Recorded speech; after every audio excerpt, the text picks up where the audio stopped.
اگلی آیت ہے جسے علامہ اقبال نے قرار دیا کہ ان کے فلسفہ خودی کی سورس یہ ہے.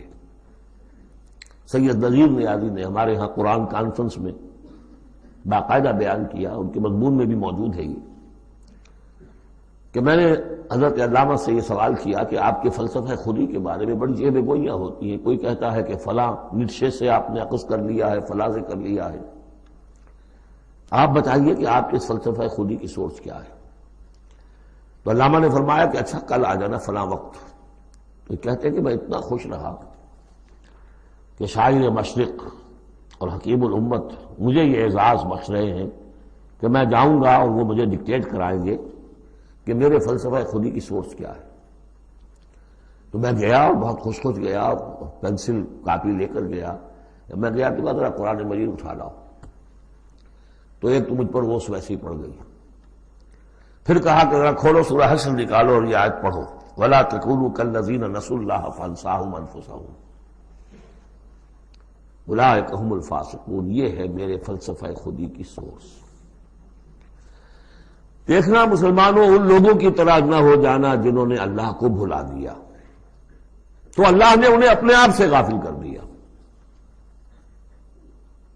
فَأَنسَاهُمْ أَنفُسَهُمْ، اس کے کیا معنی؟ کیا کوئی خدا سے غافل جو اپنے آپ کو بھول جاتا ہے؟ اپنے پیٹ کا خیال نہیں رہتا اس کو؟ اپنے جسم میں کوئی پھوڑا نکل آئے تو علاج نہیں کراتا؟ کس چیز سے غافل ہے؟ وہ اپنے جسم سے غافل نہیں، وہ اپنے حیوانی وجود سے غافل نہیں، اس کے تقاضوں سے غافل نہیں، اس کی اپ کیپ، اس کی مینٹیننس، اس کی ویئر اینڈ ٹیئر کو درست کرتے رہنا، کسی چیز سے غافل نہیں. معلوم ہوا کہ اس حیوانی وجود کے علاوہ کوئی حیثیت ہے انسان کی، اصل حقیقت جس کو انسان بھول جاتا. اور یہ ہم پڑھ چکے ہیں سورہ مجادلہ کے اندر بھی الفاظ آئے تھے کہ شیطان نے انہیں اللہ کو بھلا دیا. فَأَنسَاهُمْ ذِكْرَ اللَّهِ اسْتَحْوَذَ عَلَيْهِمُ الشَّيْطَانُ فَأَنسَاهُمْ ذِكْرَ اللَّهِ. شیطان نے ان پر قابو پا لیا ہے اور انہیں بھلا دیا ہے، اللہ کے ذکر سے غافل کر دیا ہے. تو جو لوگ اللہ کو بھلا دیتے ہیں وہ اپنے آپ سے، اپنی اصل حقیقت سے غافل ہو جاتے ہیں. وہ اپنے آپ کو کیا سمجھتے ہیں؟ حیوان. اور آج کا ہماری جو تہذیب کا جو مرکزی نقطہ ہے آج کا گلوبل سویلائزیشن کا، کہ انسان نرا حیوان ہے. اور اس میں سب سے بڑا پارٹ پلے کیا ہے ڈاروین کے نظریہ ارتقاء نے. حیوان جیسے اور حیوان ہے ویسا حیوان انسان ہے. اتنا ہی فرق ہے نا جتنا گھوڑا اور گدھا.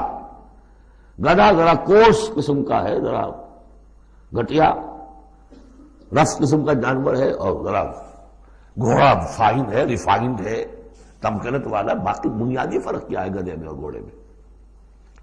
اسی طرح گوریلا اور شمپینزی اور انسان، کیا فرق ہے؟ اتنا ہی فرق ہے جتنا گدھے اور گھوڑے میں ہے، اتنا ہی گوریلا اور شمپینزی اور انسان میں ہے. کوئی فرق نہیں. وہی موٹیوز جو ان کے ہیں وہی موٹیوز ان کے ہیں، سارے وہی موٹیوز ہیں. سائیکالوجی ہے تو اسی پر چل رہی ہے. جو محرکات عمل ہے انسان کے وہ وہی ہے جو حیوان کے، کوئی اور ہے نہیں.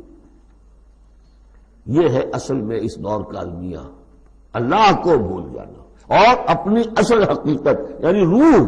اللہ کو بھلاؤ گے تو تمہارے اندر جو ڈیوائن ایلیمنٹ اس نے پھونکا تھا اس سے غافل ہو جاؤ. اب کیا رہ گئے تم میرے حیوان؟ میں نے آپ کو اس سے پہلے بھی وہ اپنشد کا جملہ سنایا ہے. Man in his ignorance identifies himself with the material sheaths which encompass his real self. Real self تو میری انا ہے، میری خودی ہے.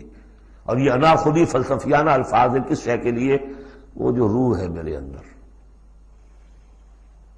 ہے، نور تجلی بھی اسی خاک میں پنہاں، غافل تو نرا صاحب ادراک نہیں ہے. نقطہ نوری کے نام او خودی، زیر خاک ماں شرار زندگی.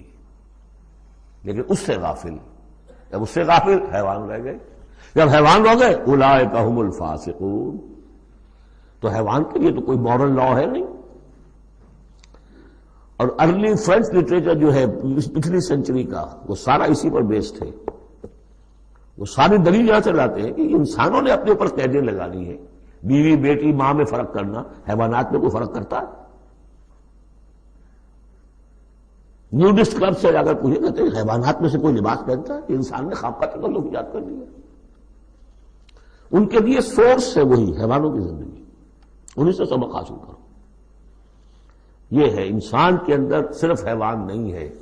جیسے کہ شیخ سعدی نے کہا تھا آدمی زیادہ طرفہ معجون است از فرشتہ سرشتہ وز حیوان. یہ جو انسان ہے آدم زاد یہ ایک معجون مرکب ہے، اس میں فرشتہ بھی، سرشتہ کہتے ہیں گوندنے کو، آٹے کو پانی کو ملا کر گوندتے ہیں آپ، یکجان کرتے ہیں. تو از فرشتہ سرشتہ وز حیوان، اس میں ایک فرشتہ بھی ہے ایک حیوان بھی ہے، دونوں گدے ہوئے. فرشتہ ہے روح، عالم امر کی شے، اور وہ نور سے پیدا کیا. روح بھی روح عالم امر کی شے، یہ سلون کنی روح قل روح من امر ربی، یہ بھی نور سے پیدا کی گئی. نقطہ نوری یہی ہے. تو وَلَا تَكُونُوا كَالَّذِينَ نَسُوا اللَّهَ فَأَنسَاهُمْ أَنفُسَهُمْ أُولَٰئِكَ هُمُ الْفَاسِقُونَ.